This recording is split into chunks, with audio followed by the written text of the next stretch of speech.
Yeah, brothers and sisters, we would like to welcome our Imam, Imam Siraj Wahhaj. Assalamu alaikum.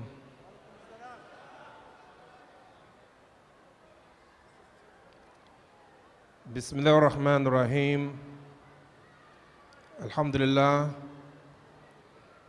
Ashhadu an la ilaha illallah wahdahu la sharika lah. Wa ashhadu anna Muhammadan abduhu wa rasuluhu amma ba'd. Brothers and sisters, in my conclusion,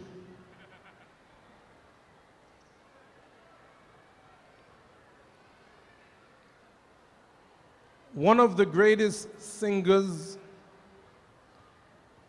in our modern time among the African Americans was a woman named Aretha Franklin, and they call her the Queen of Soul. And she sang a song years ago that I like to sing for you now.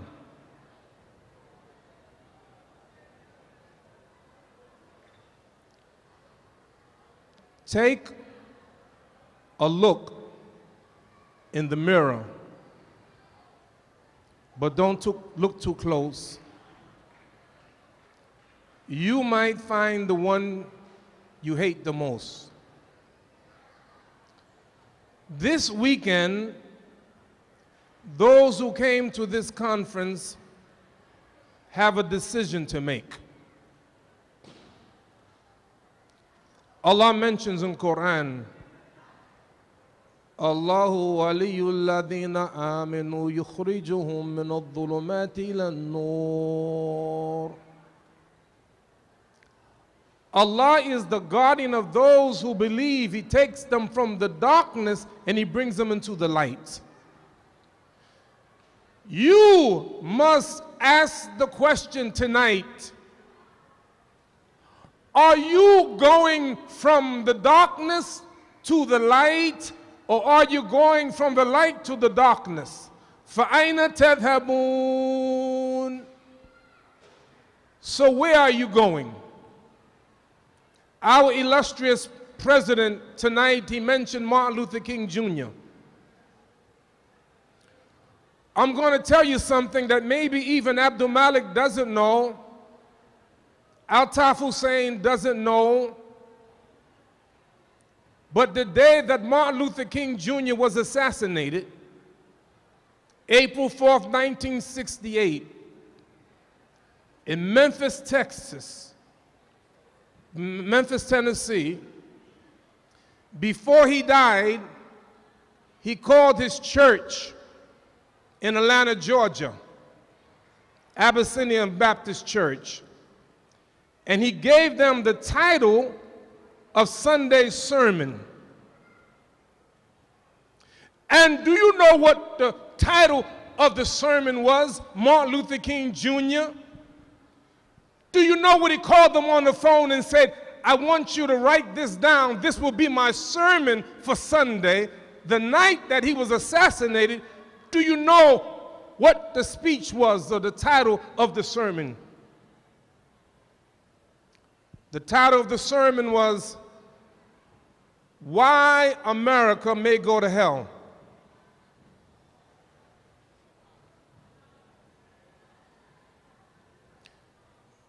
You, brothers and sisters, hear me well. The last of you that's remaining right now, hear me well.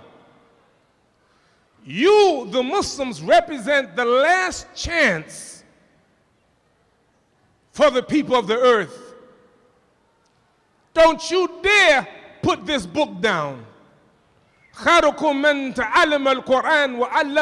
best of you, those who learn the Quran and teach it. How dare you put this book down?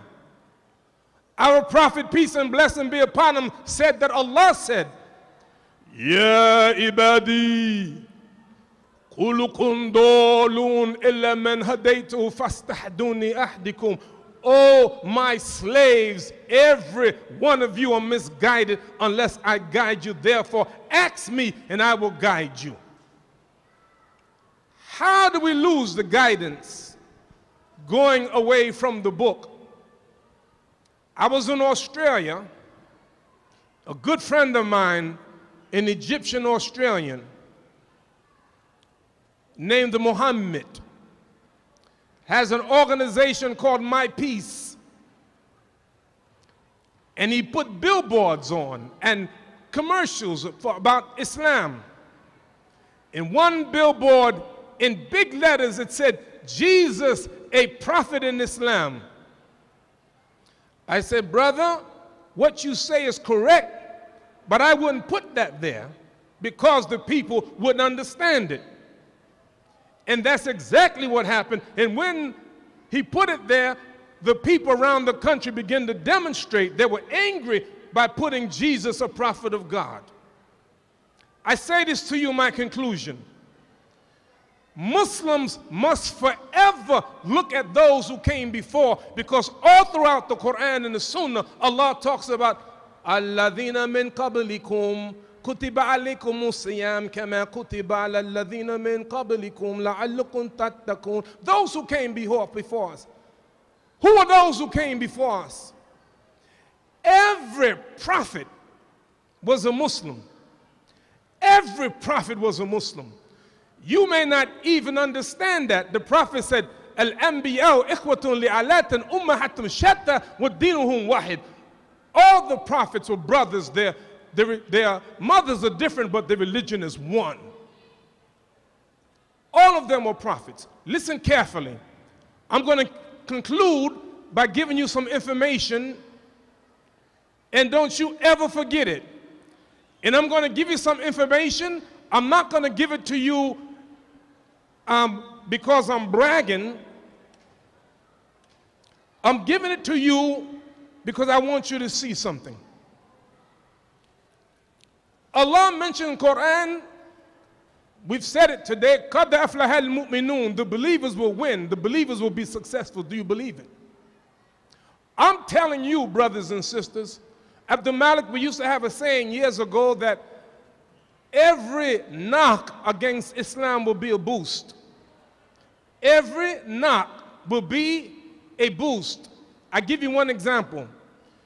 Have you ever heard, young sister come in here, assalamu alaikum, can you stay here for a second? I'm thinking about auctioning her off. We can get some money, nobody's left. May Allah bless you. Thank you so much, Jazakallah khair. Thank you, okay? I'm going to give this to Uncle Abdul Malik. Okay. Have you ever heard of Bridgewater, New Jersey? Bridgewater, New Jersey have 17 churches. A Catholic convent, a Jewish synagogue, 2 Hindu temples, and 1 Sikh temple, but no masjids. So the Muslims in Bridgewater wanted to build a masjid, so they bought some property that was zoned for a religious house of worship. But the township, the people said, we don't want no Muslims here. So therefore they told the leadership that we don't want them to build a masjid there. So you know what the leadership did? They changed the law so the Muslims couldn't build a masjid. You must read the Quran every day. You must read hadith, but also you have to learn the law of the land, the Constitution. Does anybody know the First Amendment of the Constitution? I got 2 minutes and I'm finished. Don't worry about it. You got 2 minutes? If you don't have 2 minutes, I'll close right now. I'll walk away right now. Huh? I got 2 minutes? Have you ever heard the Constitution? Do you know what the First Amendment says? That you have the right of freedom of religion. You have the right of freedom of speech. You have the right of freedom of the press. You have the right to assemble. You can demonstrate, and you have the right to petition the government for legal redress. So the Muslims in Bridgewater, they went to the federal government and they sued this town of Bridgewater. And guess what? After years, they came with a settlement. Can I tell you the settlement? The Muslims wanted 7 acres of land. The city gave them 15 acres of land in another area and a better area. And then the Muslims won a settlement of $7,750,000. You can never lose. I read this and I'm finished.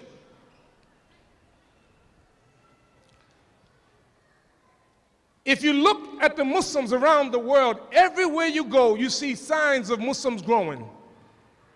In Sweden and Denmark, in the last 5 years, the Muslim population has doubled. In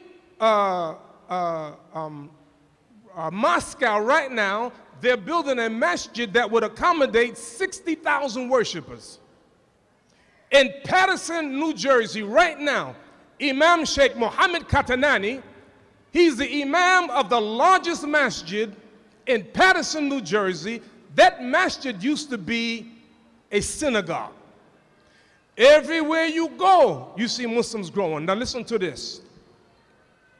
There are now more than 1,700 masjids in Britain, many of them converted from former churches.